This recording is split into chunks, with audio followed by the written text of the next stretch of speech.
घमंडिया alliance के काले कारनामे सीरीज में आज हम देखेंगे विपक्षी पार्टियों की फर्जी गारंटी की राजनीति, कैसे घमंडिया अलायंस की पार्टियां चुनाव जीतने के लिए बड़े बड़े फर्जी वादे करती हैं और चुनाव के बाद जनता को सिर्फ बदहाली मिलती है। ऐसे फर्जी वादे करने में देश की नंबर 1 पार्टी है कांग्रेस। कर्नाटक, राजस्थान, छत्तीसगढ़ हो या हिमाचल, ये सभी राज्य आज कांग्रेस के झूठे वादों की कीमत चुका रहे हैं। सबसे पहले बात कर्नाटक की करते हैं, जहां के बेलारी शहर को राहुल गांधी ने जीन्स कैपिटल बनाने का वादा किया था। मैं यहाँ आपकी जो जीन्स की फैक्ट्रीज हैं उनको देखने आया था और यहाँ पे एक जीन्स बनाने का पार्क, इंडस्ट्रियल पार्क हम बनाएंगे। लेकिन चुनाव के बाद जीन्स कैपिटल बनना तो दूर, बिजली की अनियमित कटौती के कारण आज बेल्लारी की जीन्स इंडस्ट्री ठप होने की कगार पर है और इसका सीधा प्रभाव यहाँ के लोकल उद्यमियों और श्रमिकों पर पड़ रहा है। कर्नाटक की तरह ही राजस्थान में राहुल गांधी ने 1 से 10 तक गिनती गाई थी और बोला था कि सरकार में आते ही इतने दिन में किसानों का कर्ज माफ करके दिखा देंगे। 10 दिन, 1 2 3 4 5 6 7 8 9 10 दिन में राजस्थान के हर किसान का कर्जा माफ करके दिखा देंगे।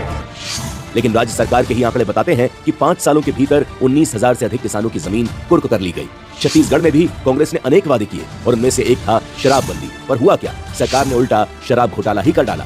हिमाचल में कांग्रेस ने 300 यूनिट बिजली मुफ्त देने की बात कही थी, परंतु 300 यूनिट मुफ्त देना तो दूर, उल्टा बिजली को ही महंगा कर दिया। फ्री का शोर मचाकर सत्ता में आई कांग्रेस सरकार के पास हिमाचल में सैलरी बांटने तक के पैसे नहीं है। कांग्रेस राज में हिमाचल की हालत इतनी खस्ता हाल है कि नगर निगम तक से बजट वापस ले लिया गया है।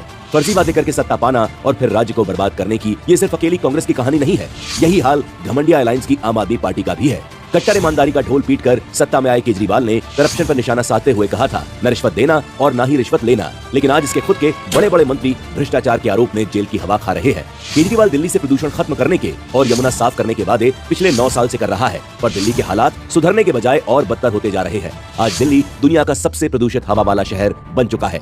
आज घमंडिया अलायंस की फ्री की राजनीति के चलते कई राज्यों पर कर्ज का बोझ चिंताजनक स्तर पर पहुंच चुका है। रिजर्व बैंक भी कई बार इन राज्यों को चेतावनी जारी कर चुका है। घमंडिया अलायंस की पार्टियों के पास ना तो नीति है और ना ही कोई नियत है। अगर कुछ है तो बस झूठ बोलकर, फ्री का लालच देकर या फर्जी गारंटी रटाकर जनता को ठगने की कला। पहले ये सारी पार्टियां अलग अलग देश की जनता को ठग रही थी, अब जोड़ तोड़ करके मिलकर ठगने की तैयारी कर रहे हैं। लेकिन घमंडिया अलायंस की फर्जी गारंटी की हकीकत अब देश देख भी रहा है और समझ भी रहा है।